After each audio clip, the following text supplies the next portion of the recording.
Hello সবাইকে, good morning. আজকে সকাল সকাল ঘুম থেকে উঠে মাম্মামের ফটোশ্যুটটা কমপ্লিট করলাম। তো অনেক দিন ধরে ভাবছিলাম মাম্মামের ফটোশ্যুটটা করবো, বাট করা হচ্ছিল না টাইম বের করে। তো আজকে কিন্তু টাইম বের করে মাম্মামের ফটোশ্যুটটা প্রথমে করলাম। তারপরে চলে আসলাম রান্নাঘরে রোজের এক কাজ রান্না করা। তো সকাল সকাল কিন্তু আমি বড়মশাই বাজার করে নিয়ে এসেছি, আমিও কিন্তু রান্না করতে চলে এসেছি। ও নিয়ে এসেছে চিকেন, তারপরে মাছ। প্রথমে কিন্তু চিকেনটাই বানিয়ে নেব, তারপরে মাছটাও বানিয়ে নেব। আর আজকে কিন্তু বেশ গরমই দিয়েছে, তো পাতলা পাতলা করেই ঝোল বানাবো।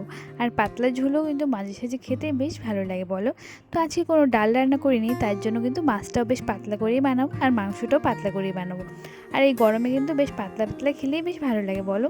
আর আজকে কিন্তু ঝোলটা পাতলা হলেও বেশ টেস্টি হয়েছিল। তো বড় বলছিল পাতলা হলেও ঝোলটা বেশ টেস্টি হয়েছে।